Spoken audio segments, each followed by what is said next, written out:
Glória a Deus. Bendito e exaltado seja o nome do nosso Senhor e Salvador Jesus Cristo para sempre. Saúdo a todos com a paz do Senhor Jesus. Amém. Meus irmãos, abramos nossas Bíblias na segunda epístola de Pedro, capítulo de número 3,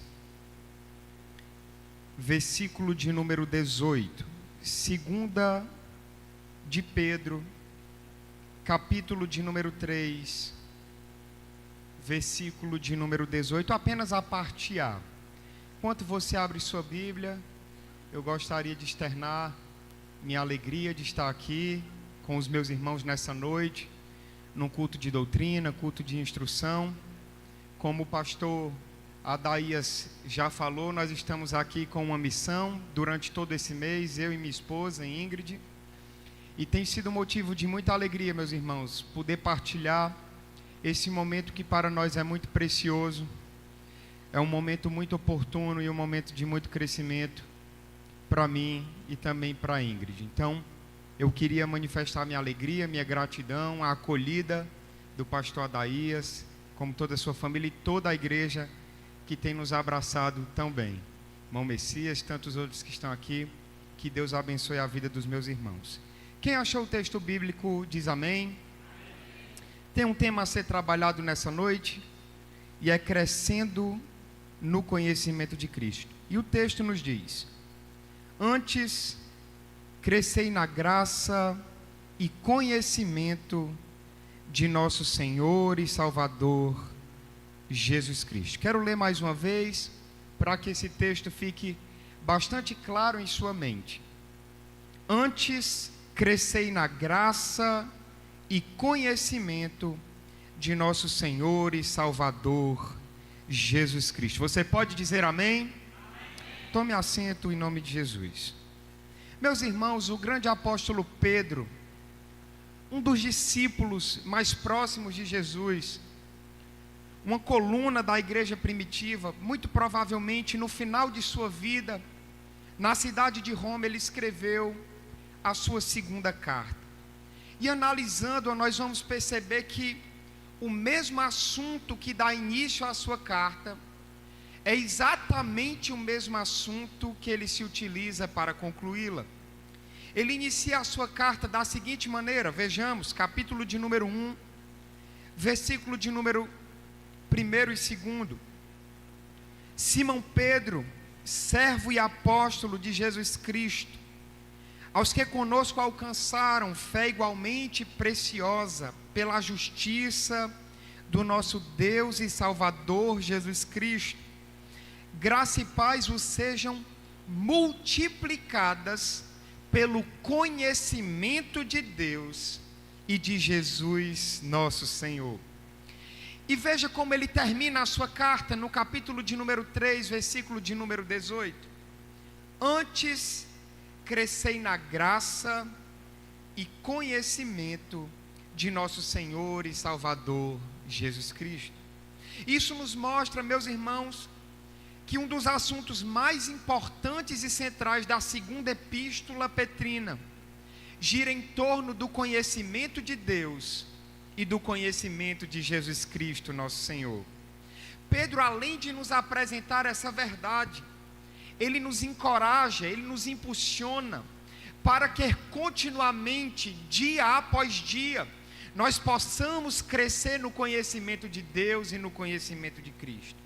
Isso é algo, meus irmãos, que nós podemos identificar muito facilmente em uma rápida leitura dessa segunda carta desse apóstolo. Você não precisa ser um teólogo, você não precisa ser um grande estudioso das Escrituras para perceber que esse é o tema central, que esse é o coração daquilo que o Espírito Santo impulsionou o apóstolo para ministrar, pregar e deixar como Escritura Sagrada. Nós precisamos crescer no conhecimento de Deus e de Cristo. E talvez, diante disso que foi posto, diante de algo tão simples e basilar que esse apóstolo deixou, talvez o questionamento mais importante que nós devamos fazer é: como nós podemos conhecer a Deus? Como nós podemos conhecer a pessoa bendita de Jesus Cristo? Essa é a pergunta que deve nos orientar e nos nortear durante toda essa ministração. E pensando sobre isso, meus irmãos, no que se refere ao Deus Pai, como nós podemos conhecer um ser eterno que existe desde sempre, antes mesmo da criação do próprio tempo, do Cronos? Como nós podemos conhecer um ser tão grande que acabamos de cantar antes dessa ministração, que a terra vai dizer que o céu é o seu trono e a terra é o estrado dos seus pés? Como podemos conhecer um Deus, como muito bem falou o grande teólogo do século XX, Karl Barth, um Deus que é totalmente outro, no sentido de ser um Deus e de ser um ser que transcende completamente a tudo que nós podemos tocar e imaginar? Diante de todos esses questionamentos, meus irmãos, só existe uma única resposta. Diante da nossa pequenez, diante das nossas limitações, diante da nossa humanidade tão pequena e caída, nós jamais poderíamos conhecer um Deus tão poderoso e tão grandioso, por meio dos nossos méritos, por meio do nosso intelecto, por meio dos conhecimentos adquiridos em bancos de universidade, por mais conceituada que ela seja. Mas eu glorifico a Deus nessa noite, meus irmãos, porque diante dessa impossibilidade, a palavra deixa claro que agradou a Deus dar-se a conhecer a cada um de nós, se manifestando, encarnando na pessoa bendita de Jesus Cristo de Nazaré. É por isso que o texto de João, capítulo de número 1, versículo de número 18, vai deixar bastante claro, quando o texto nos diz: Deus nunca foi visto por ninguém, o Filho unigênito que está no seio do Pai, este o fez conhecer. Portanto, meus irmãos, somente podemos conhecê-lo, porque graciosamente Ele quis se revelar a nós. Só podemos conhecê-lo porque amorosamente, graciosamente, misericordiosamente Ele quis se revelar a nós. Portanto, meus irmãos, eu sei que nós poderíamos aqui adentrar em uma questão teológica para falar de como podemos conhecer a Deus, como Deus pode se revelar através da natureza, o que a teologia chama de uma revelação geral. Mas eu não queria entrar nesse propósito, eu não queria entrar nessa questão mais teológica, mais densa, mas eu queria deixar claro com a igreja, meus irmãos, que o caminho mais perfeito, que a forma mais plena, mais graciosa de conhecermos a Deus, se chama Jesus Cristo de Nazaré, porque Jesus é o próprio Deus encarnado, é aquele que é Deus nos céus e na terra, e que decidiu descer, decidiu encarnar e habitar entre nós, revelando agora plenamente quem é o Deus Todo-Poderoso. É interessante um diálogo, pastor Adaías, que Filipe tem com Jesus, e esse diálogo ele está contido em João, capítulo de número 14, versículos 8 e 9, quando o texto diz que Filipe chega até a presença de Jesus, e é interessante que ele vai fazer um pedido inusitado. Ele diz: Senhor, Jesus, mostre-nos o Pai, e isso nos basta. E eu acredito que Jesus naquele momento ficou um pouco chateado, ficou um pouco assim, embrabecido.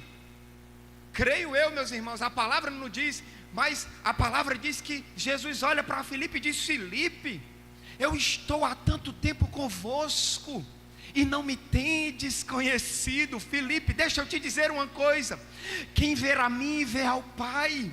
E como tu me pedes, mostra-nos o Pai. Filipe, eu e o Pai somos um.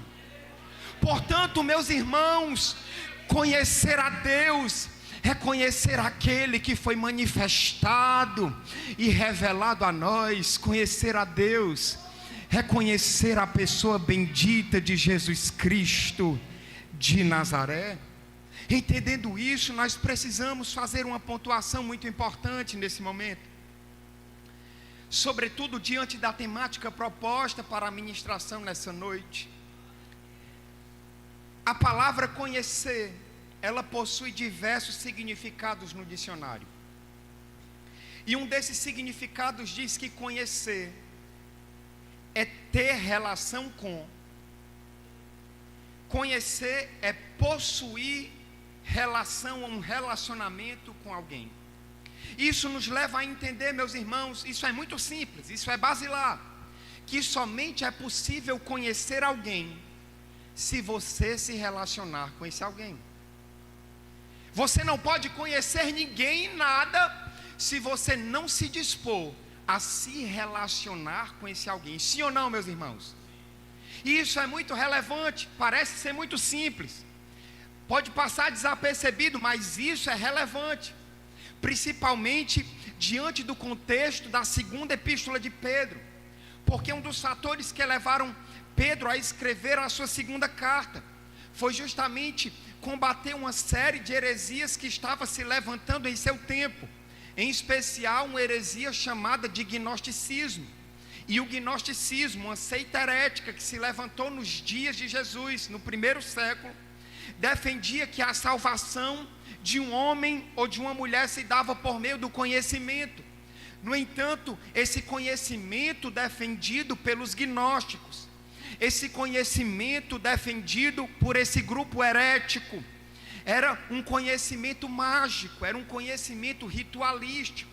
Portanto, os homens precisariam participar de seus rituais, de suas cerimônias mágicas, para alcançarem assim o conhecimento. E alcançando esse conhecimento, alcançariam a salvação. Mas é interessante, meus irmãos, e eu peço que a sua atenção se redobre nesse momento, porque desconstruindo toda essa heresia, desconstruindo toda essa teoria e essa ideia, o grande apóstolo Pedro defende como testemunha ocular que o conhecimento de Jesus Cristo, que na verdade é a única fonte de salvação de um homem e de uma mulher, não se dá mediante fábulas artificialmente compostas, como acreditavam aqueles gnósticos. Pedro defende, meus irmãos, que o conhecimento de Cristo não é mágico, não é ritualístico, não. Pedro diz, olha, o conhecimento de Cristo é experimental, o conhecimento de Cristo é relacional.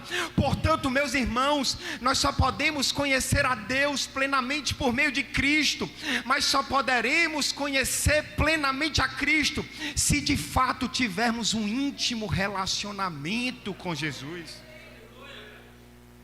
Portanto, o único caminho para conhecermos a Jesus Cristo é se formos de fato discípulos desse Cristo. John Stott, um dos maiores teólogos do século XX, ele nos diz que ser discípulo implica um relacionamento íntimo com Jesus. Discípulo implica um relacionamento de professor e aluno. Ser discípulo implica que você está sob instrução, que você está sob disciplina de um que é mestre, de um que é Senhor. E o tema proposto, meus irmãos, que o Espírito Santo colocou ao meu coração para ministrar a sua igreja nessa noite, é crescendo no conhecimento de Cristo. Só existe um caminho para que essa frase se torne uma realidade na sua vida. Você só crescerá no conhecimento de Cristo se você de fato for um discípulo genuíno de Jesus. Então eu chego talvez aqui no ponto culminante dessa pregação. Talvez eu chegue nesse momento no questionamento e na pergunta mais importante de toda a minha fala nesta noite. Eu me dirijo à igreja, eu me dirijo a você, e eu quero lhe fazer uma pergunta muito séria.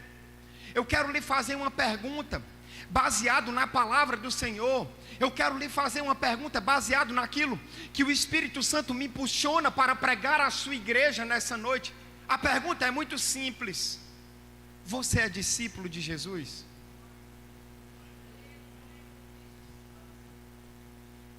Eu não estou perguntando se você é pastor. Eu não estou perguntando se você é presbítero. Eu não estou perguntando se você senta no púlpito. Eu não estou perguntando se você lidera o círculo de oração. Eu não estou perguntando se você frequenta todos os cultos semanais nessa igreja. Eu estou perguntando simplesmente isso para você. Você de fato é discípulo de Jesus? E talvez você esteja se perguntando, e talvez você esteja indagando isso com você mesmo: como é que eu sei que eu sou um discípulo genuíno de Jesus? Eu quero te ajudar a pensar. Existe uma evidência muito clara que atesta se você é um discípulo de Jesus ou não. A evidência inegável que atesta se você é um discípulo de fato de Jesus é a presença de um caráter semelhante ao de Cristo em sua vida. Se o caráter de Cristo estiver faltando em sua vida, você pode ser pastor, você pode ser pregador, você pode ser o que você pensar que você é, você só não é discípulo de Cristo.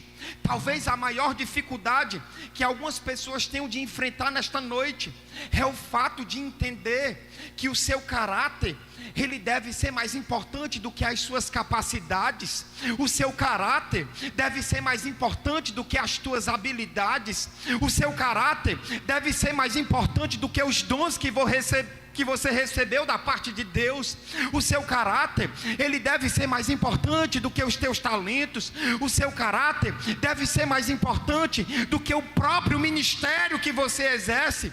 Portanto, para ser discípulo de Jesus, o que há de mais importante é possuir um caráter semelhante ao de Cristo em sua vida. E aqueles que possuem um caráter semelhante ao de Cristo em sua vida, aqueles que nasceram de novo, andam como Jesus andou, falam como Jesus falou, amam como Jesus amou, acolhem como Jesus acolheu, servem como Jesus serviu.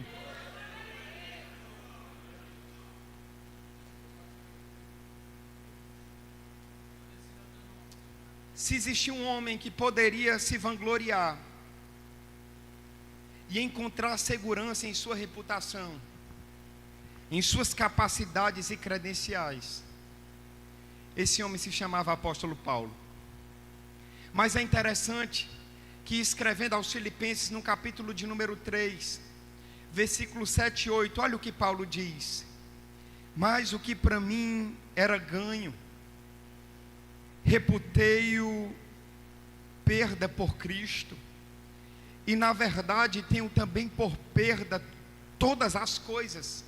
Por quê, Paulo? Ele continua: pela excelência do conhecimento de Cristo Jesus, meu Senhor, pelo qual sofri a perda de todas essas coisas, mas eu as considero como esterco. Por quê, Paulo? Para que eu possa ganhar a Cristo. Meus irmãos, eu não sei se você consegue dimensionar a preciosidade, a grandeza dessa palavra, mas o que Paulo estava dizendo e reconhecendo era que tudo era lixo, tudo era esterco em comparação de ser agora um discípulo genuíno de Jesus, de ser semelhante ao Cristo de Deus. Na verdade, meus irmãos, essa é a vontade de Deus, não apenas para o grande apóstolo Paulo, não apenas para os grandes apóstolos do primeiro século, não. Essa é a vontade de Deus para cada um de nós nessa noite, que eu e você sejamos semelhantes a Jesus Cristo de Nazaré.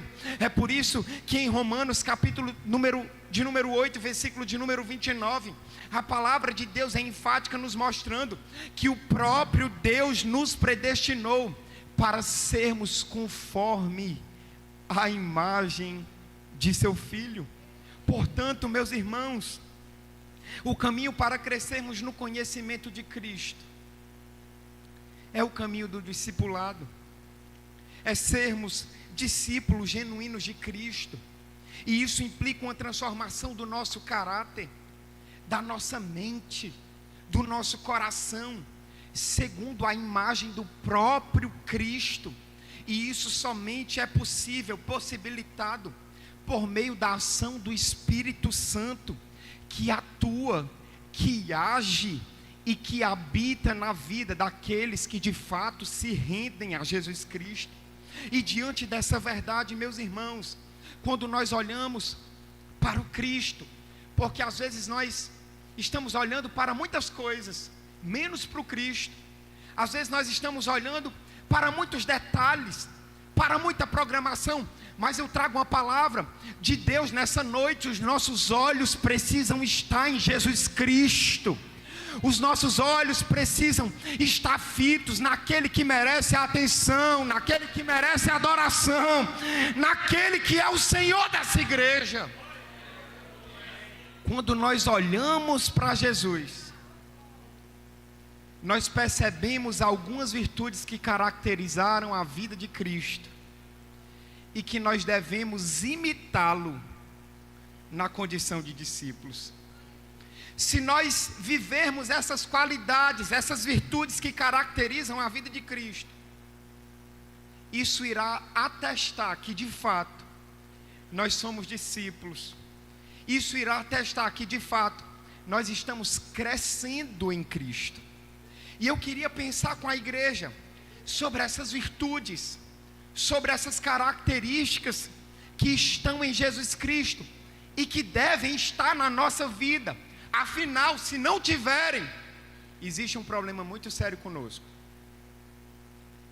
Fale comigo, por gentileza. Obediência. Eu acho que os irmãos estão dormindo ou não me ouviram. Diga comigo em nome de Jesus: obediência. Para crescermos em Cristo, devemos seguir a obediência. Meus irmãos, a obediência é o primeiro distintivo de um discípulo que cresce no conhecimento de Cristo. O próprio Jesus, ele disse e deixou muito claro: se vocês me amam, obedecerão aos meus... Misericórdia. Se vocês me amam, obedecerão aos meus mandamentos. Escute essa palavra de Deus nessa noite. Somente os que obedecem à palavra de Deus demonstram o seu amor por Ele. Eu vou repetir isso aqui. Somente os que obedecem à palavra de Deus demonstram o seu amor por Ele. Eu acho que teve gente que ainda não entendeu. Eu vou repetir de novo. Somente os que obedecem de fato à palavra de Deus demonstram o seu amor por Ele. Não adianta você dizer que o ama. Não adianta você pregar que o ama. Não adianta você cantar que ama a Deus, não. Cristo foi enfático: se vocês me amam, vocês vão obedecer aos meus mandamentos. Portanto, somente aqueles que obedecem de mente e coração de fato demonstram amor por Jesus. Às vezes nós falamos que amamos, pregamos que amamos, cantamos que amamos, mas nós não amamos coisa nenhuma. E a palavra de Deus é enfática: se vocês me amam, obedeçam aos meus mandamentos. É isso que João está expressando na sua primeira epístola, no capítulo de número 5, quando ele afirma que guarda os mandamentos do Senhor. E é interessante que João, ele vai dizer que os mandamentos do Senhor não são penosos. E quando nós vamos estudar sobre essa palavra penosos, nós vamos perceber que essa expressão penosos vem de pena, vem de castigo, irmão. Galo, não estou entendendo, você vai entender agora. Em outras palavras, o que João estava dizendo era: olha, eu obedeço aos mandamentos do Senhor, não porque eu serei penalizado se eu não obedecer, não tem nada a ver com isso. Eu obedeço aos mandamentos do Senhor, não porque eu tenho medo de ser castigado se não obedecer, não tem nada a ver com isso. Eu obedeço aos mandamentos do Senhor porque eu tenho medo de ir para o inferno, não, também não é isso. O que João está dizendo era: olha, eu obedeço aos mandamentos do Senhor porque eu amo esse Senhor. Portanto, meus irmãos, a obediência de um discípulo, ela não pode ser fundamentada no medo. A obediência de um discípulo, ela não pode ser baseada no castigo. A obediência de um discípulo não pode ser fundamentada na pena, no medo do inferno, não. A obediência de um discípulo é fundamentada no amor que esse discípulo tem pelo seu Senhor. É fundamentada pela consideração que nós temos pela pessoa bendita de Jesus. Eu obedeço a Cristo porque eu amo a Cristo. E eu amo a Cristo porque eu fui amado quando eu ainda era pecador. Eu amo a Cristo porque eu sei que se não fosse esse Cristo eu nem estaria aqui. Eu amo esse Cristo porque eu sei que se Ele não tivesse morrido naquela cruz eu estava condenado eternamente. Eu amo esse Jesus porque Ele me amou quando não existia nenhuma virtude e graça sobre a minha vida. Ah, meus irmãos, como eu queria me alongar nisso aqui, mas eu acho que eu vou seguir. Mas eu preciso falar alguma coisa aqui, pastor. Eu não entendo crente que diz assim: eu não amo essa pessoa, eu não perdoo essa pessoa, eu não quero nada com essa pessoa. E essa palavra aqui é do Espírito Santo de Deus. Crente que não ama, crente que não perdoa, crente que não tem misericórdia, precisa aceitar a Jesus. Crente que não ama, crente que não perdoa, crente que não tem misericórdia, precisa nascer de novo. Talvez nunca se converteu na vida. Por quê? Porque você não é discípulo. Porque se você for discípulo, se você nasceu de novo, se você foi transformado por Jesus, se o Espírito Santo habita em você, você ama quem não merece. Sabe por quê? Porque você é igual a Cristo. E Ele te amou quando você não merecia. E se você é igual a Ele, você ama quem não merece. Se você foi igual a Cristo, se você nasceu de novo, se o Espírito Santo guia a sua vida, as suas atitudes e as suas ações, você tem misericórdia por quem não merece. Porque Cristo teve misericórdia por você quando você não merecia. Mas isso daqui é assunto para crente, é assunto para quem nasceu de novo, é assunto para quem tem o Espírito Santo invadindo sua mente e coração. Tem crente que não entende. Não entende porque nunca nasceu de novo. Mas voltemos para a palavra. Nós precisamos amar a Deus. Nós precisamos obedecer à palavra de Deus. Mas nós somos chamados na condição de discípulos para obedecê-lo em amor, mediante duas coisas. Primeiro, nós somos chamados para obedecer a Deus mediante o conhecimento das Escrituras. E em segundo lugar, nós somos chamados para obedecer a Deus mediante a nossa vontade submissa a Ele. Mas vamos por partes.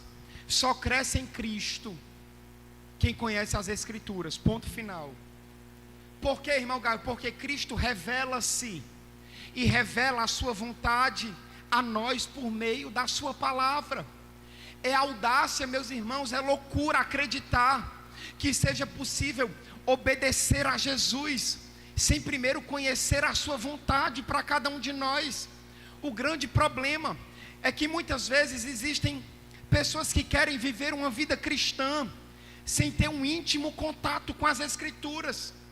E aí, meus irmãos, quando são confrontados com um dilema sério, quando estão diante de uma tentação severa, ou de uma decisão importante a tomar em sua vida, ingenuamente acreditam que podem fazer uma rápida oração, que podem abrir a Bíblia aleatoriamente, como que se num passe de mágica, e descobrir todas as respostas para os seus questionamentos, indagações, tentações, problemas e decisões. No entanto, meus irmãos, esse ato místico não é suficiente para a sua vida. Esse ato místico não é suficiente para a vida da igreja que serve a Jesus.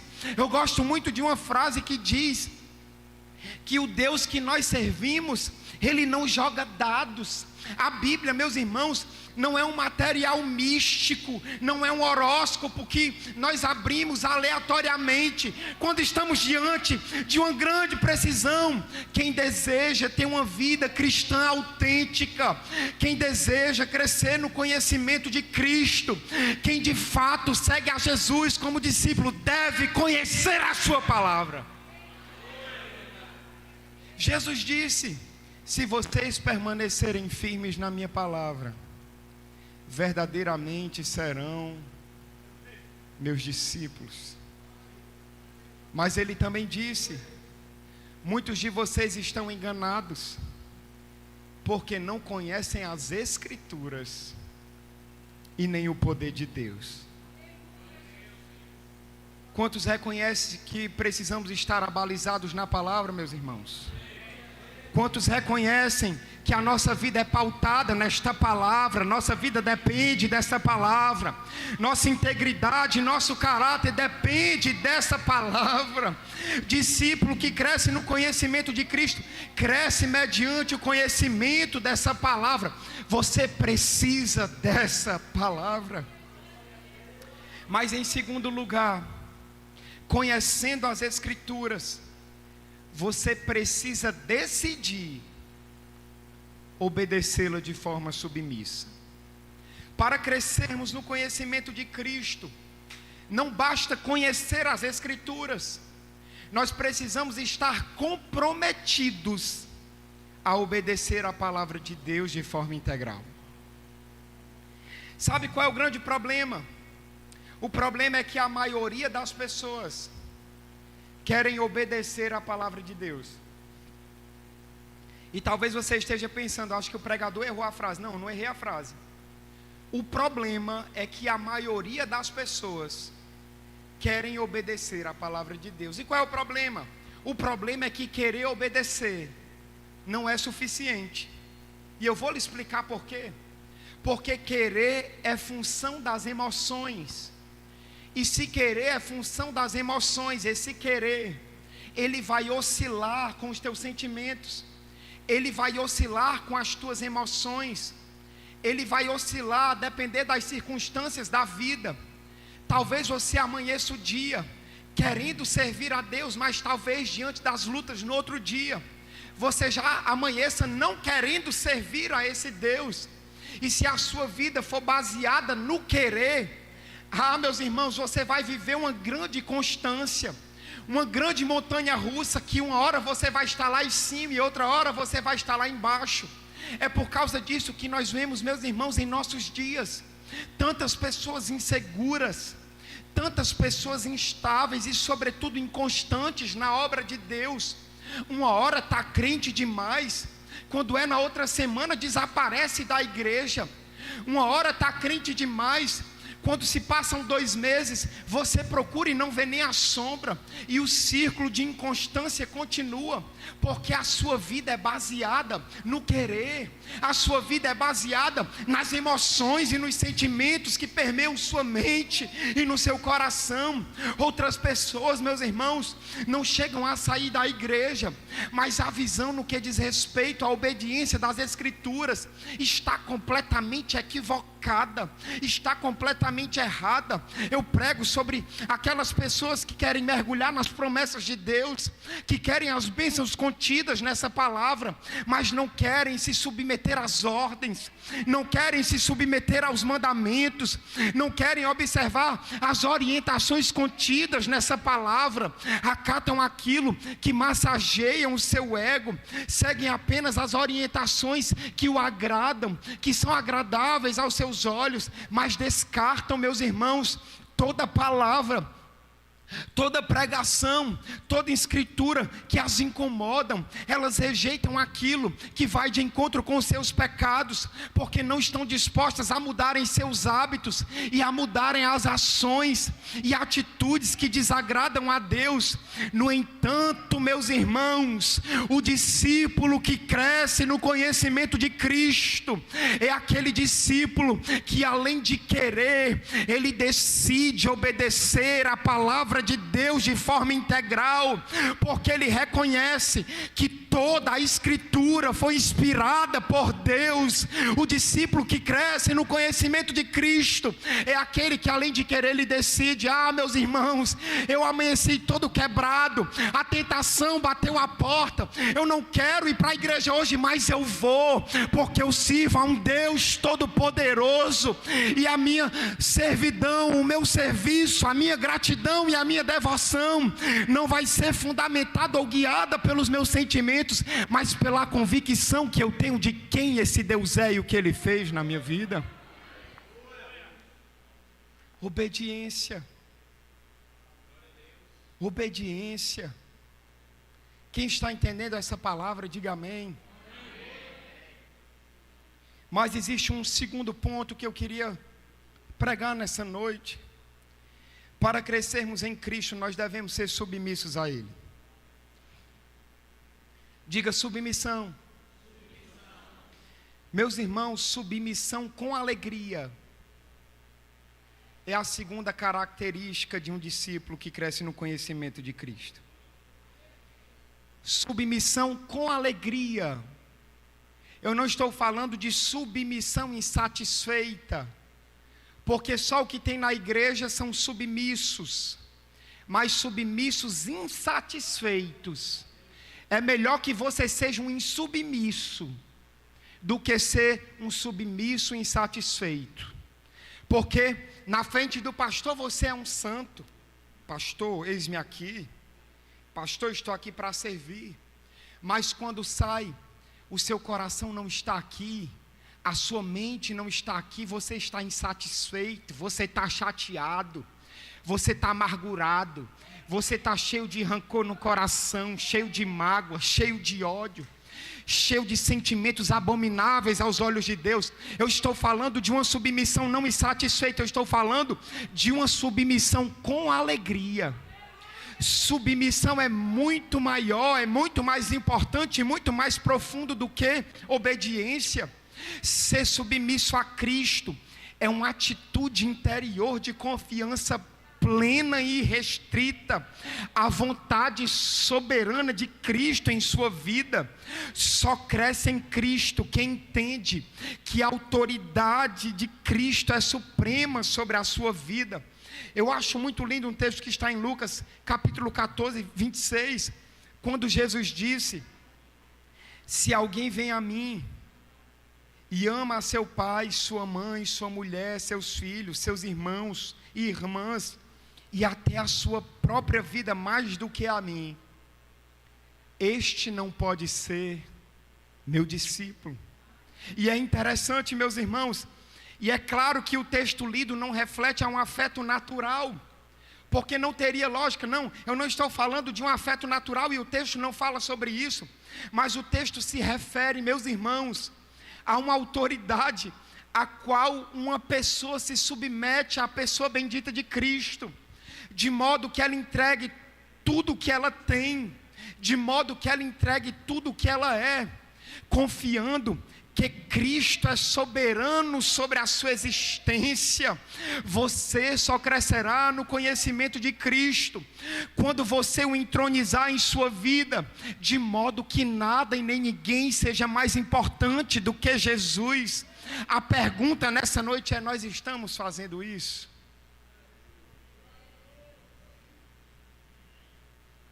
Cristo é o centro da tua vida. Cristo está entronizado na tua mente e coração. Sabe qual é o grande problema da nossa geração? É que muitas vezes nós somos egoístas, meus irmãos. É que muitas vezes, até aquilo que fazemos teoricamente para Cristo, na verdade nós estamos fazendo para nós mesmos. Às vezes muitos estão trabalhando e engajados na casa de Deus, na igreja, teoricamente servindo a Deus. Não, estão servindo a vocês mesmos. Estão buscando glória para si mesmos. Estão baseados nos próprios interesses espúrios, nos próprios interesses de glória, de poder, de fama, de autonomia. Ou muitas vezes, meus irmãos, estamos presos a paixões terrenas. Meus irmãos, quantos de nós, até mesmo dentro da casa do Senhor, estamos colocando condições para obedecermos a Jesus? Estamos colocando condições para nos submetermos à vontade de Deus. Estamos colocando condições para permanecermos na casa de Deus, para servirmos a Deus. Senhor, eu fico e eu faço, mas o Senhor vai ter que curar minha filha, vai ter que fazer isso, vai ter que fazer isso. Senhor, eu aceito esse cargo, mas primeiro o Senhor vai ter que fazer isso. E às vezes estamos colocando muitas regras e condições para estarmos na presença de Deus. E eu trago uma palavra que eu não sei se você vai gostar e se vai lhe agradar, mas essa palavra, ela está sendo direcionada pelo Espírito Santo de Deus essa noite. Quem somos nós para colocarmos Deus contra a parede? Quem somos nós para impormos regras e condições para adorarmos e para servirmos a Deus? Deus é soberano. Deus é soberano. A sua vontade é soberana. Fica quem quer, adora quem quer, glorifica quem quer, serve a Ele quem quer, aceita cargo quem quer. Mas saiba que a vontade de Deus sempre será soberana.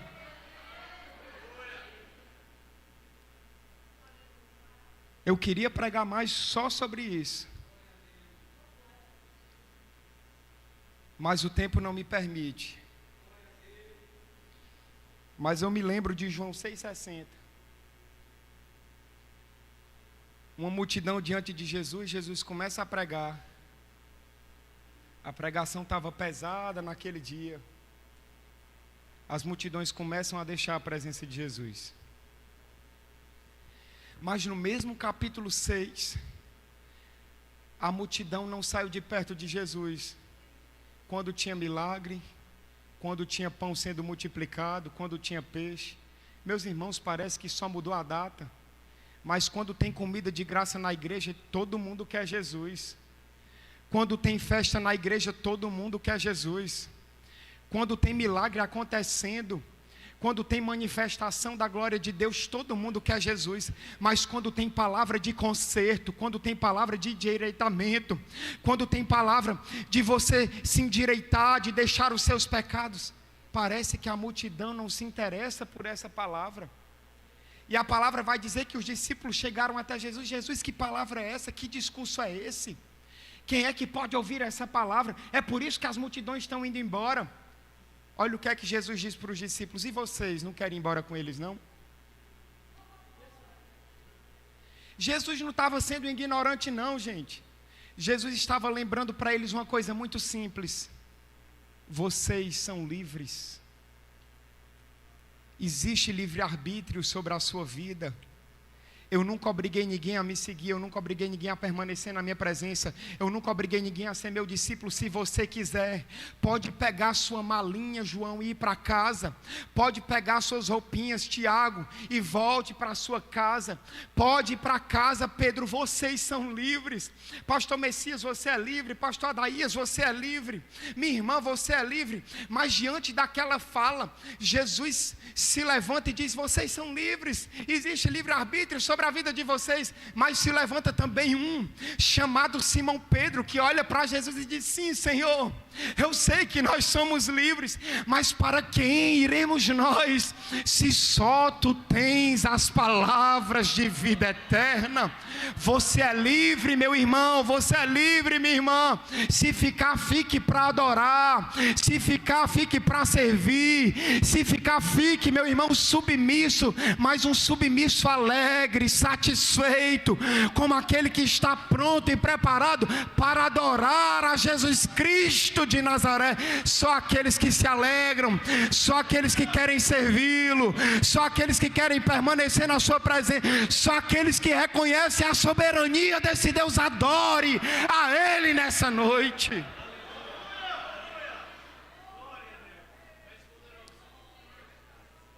Quer crescer, quer amadurecer, se submeta à vontade de Jesus Cristo e experimente a boa, perfeita e agradável vontade do Senhor na sua vida.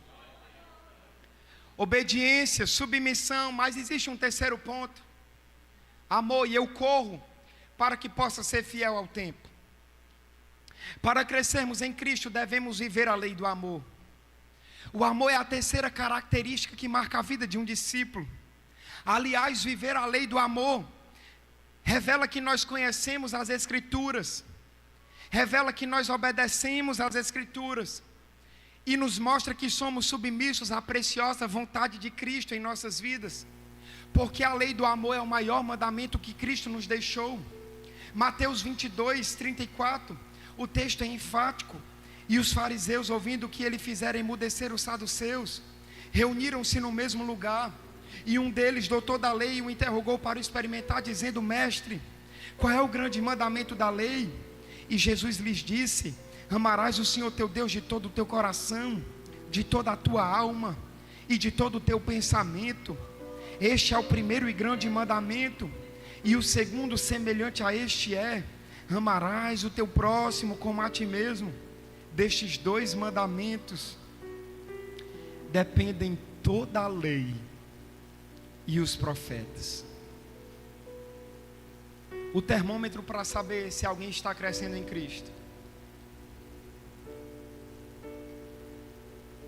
é o quanto essa pessoa se parece com Cristo, sobretudo no amor, porque Ele é o amor. Mas hoje nós vivemos em uma sociedade que não é regida pela lei do amor, é regida por outra lei que diz: eu amo a quem me ama e odeio quem me odeia. Eu respeito quem me respeita e desrespeito quem me desrespeita.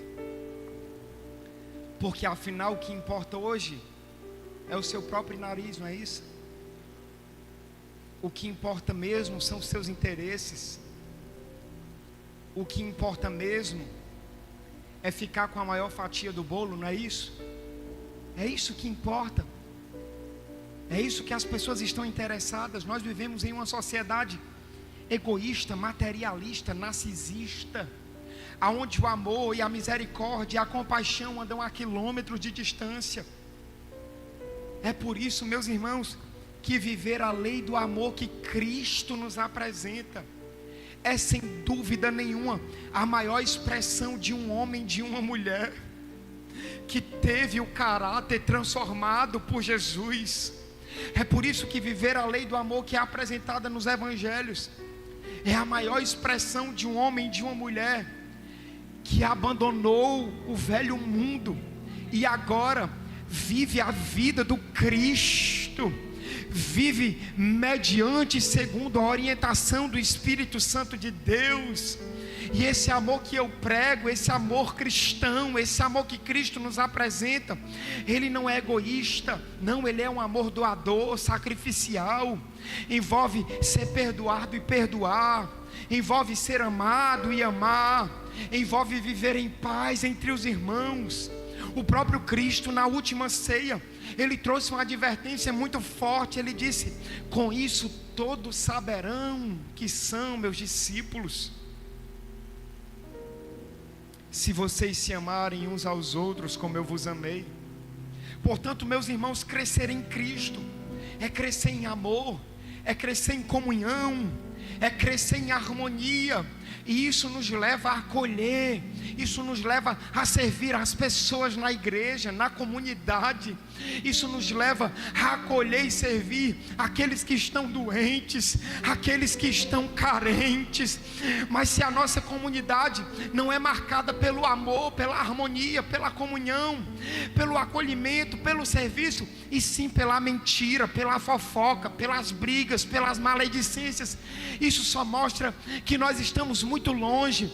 Isso só mostra que nós não somos discípulos de Cristo, mas aqueles que nasceram de novo, aqueles que são a habitação do Espírito Santo. Eles amam, eles acolhem, eles servem. E existe uma voz profética que ecoa em toda essa cidade por meio dessa igreja, dizendo: ame como Cristo amou, acolha como Cristo te acolheu, sirva as pessoas como Ele te serviu. A nossa vida precisa ser caracterizada pelo amor, gente. Não amor interesseiro, mas o amor que se estende em ação, sem esperar nada em troca. Mas o amor que lhe leva a visitar alguém que está em estado terminal, que não tem nada para te oferecer, que não tem nada para te dar, mas você vai porque você sabia que Cristo também iria. Aliás, Ele iria não, Ele vai contigo, porque aonde você está, meu irmão, o Espírito Santo vai com você. Você é embaixador de Cristo, você é representante de Deus na terra. E se você é representante, você preza pelos valores do reino, você vive os valores do reino. A sua vida é caracterizada com as mesmas virtudes que caracterizam o Deus que você serve. E por fim, meus irmãos, para crescermos em Cristo, nós devemos manter uma vida de oração. A oração é uma quarta característica que marca a vida do discípulo. Deixa eu te dizer uma coisa, talvez você não saiba. O teu caráter, ele é formado pela comunicação que você tem com o seu Deus. Eu escutei uma frase essa semana que me marcou muito. Oração é uma conversa entre amigos.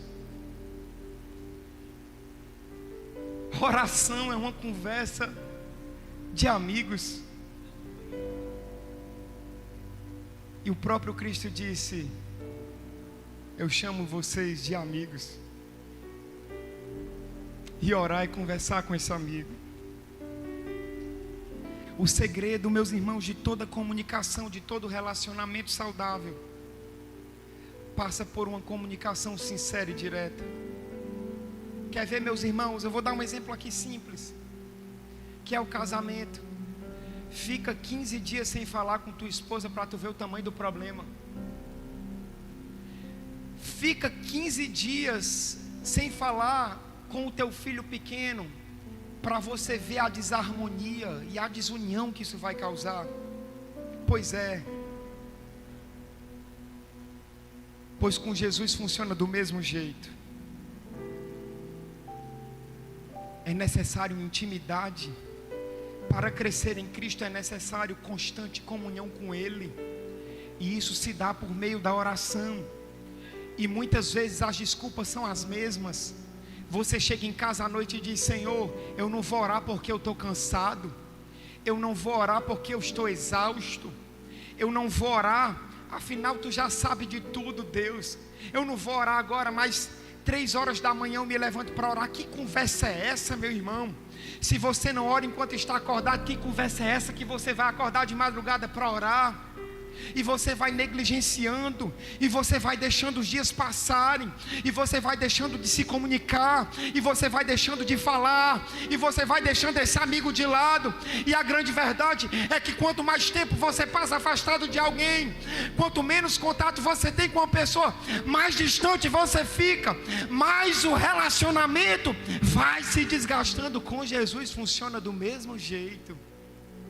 Primeiro, porque Ele é uma pessoa, E segundo, porque Ele é teu amigo. Eu me lembro de um irmão com 18 anos, e já termino com essa exemplificação da igreja crente. E ele disse: Gal, já tem 5 meses que eu não oro. E eu disse: por que você não ora? Ele disse: porque eu estou envolvido em pecados tão terríveis que eu não posso elevar a minha voz a um Deus que é santo. Meus irmãos, e os pecados que ele estava vivendo eram tão terríveis que não convém dizer aqui. Mas naquele dia o Espírito Santo tocou no meu coração, e eu disse: pois hoje mesmo Deus vai escutar a tua voz de novo. E eu expliquei para ele porque era necessário ele voltar e orar. Porque na verdade essa acusação são barreiras que o diabo tenta impor. Essas acusações são barreiras que o diabo tenta colocar entre nós e Deus, entre nossa comunicação com Deus. Mas essas barreiras nada mais são do que mentiras do diabo para nos afastar por completo de Deus, para cortar o elo que nós temos com Deus. Mas escute essa palavra: o véu foi rasgado. Lembre aí essa pessoa que está do seu lado, diga assim: ei, o véu foi rasgado. Você tem livre acesso à presença de Deus. Não importa o tamanho dos teus pecados, não importa o tamanho das tuas transgressões, o véu foi rasgado. Você tem livre acesso à presença de Deus. Esse pecado não veio para te matar. Esse pecado ele não veio para destruir tua comunhão com Deus de forma definitiva. Não, a palavra de Deus é enfática: se nós confessarmos os nossos pecados a Ele, Ele é fiel e justo para perdoar todos os nossos pecados e nos purificar de toda e qualquer injustiça. Talvez você chegou aqui cabisbaixo, talvez você chegou aqui carregando um peso em seus ombros por causa dos teus pecados, por causa das tuas tomadas de decisões. Mas o Espírito Santo está aqui e Ele fala ao teu coração: lembre-se que o véu foi rasgado. Lembre-se que hoje, por meio de Jesus Cristo, você tem livre acesso à presença de Deus, de um Deus que te ama, de um Deus que te perdoa, de um Deus que estende novamente as mãos sobre a sua vida e sobre a sua casa, para trazer bênção, para restaurar a tua vida e o teu lar. O grande apóstolo Pedro, um dos homens mais importantes das Escrituras, ele nos deixou uma preciosa lição, meus irmãos. Cabe a cada um de nós, dia após dia, crescermos no conhecimento de Cristo. E isso só será possível mediante um relacionamento genuíno, fiel com o Senhor. Portanto, meus irmãos, que possamos crescer todos os dias no conhecimento de Deus e de Cristo, mediante a sua palavra viva, sempre submissos à sua vontade de querer, independente do que seja, sem tentarmos restringi-lo ou estabelecermos condições para obedecê-lo. Que nós possamos sempre manifestar o nosso absoluto amor, que nós possamos refletir o caráter de Deus, de Cristo em nossa vida, e que nós possamos manter, meus irmãos, sempre ativa a conexão que temos com Ele por meio da oração. Se fizermos isso, nós cumpriremos a orientação de Pedro e cresceremos continuamente no conhecimento do nosso Senhor e Salvador Jesus Cristo. Que Deus abençoe a sua igreja, que Deus abençoe a congregação de Bom Jardim, que Deus abençoe a sua vida, meu irmão, em nome de Jesus.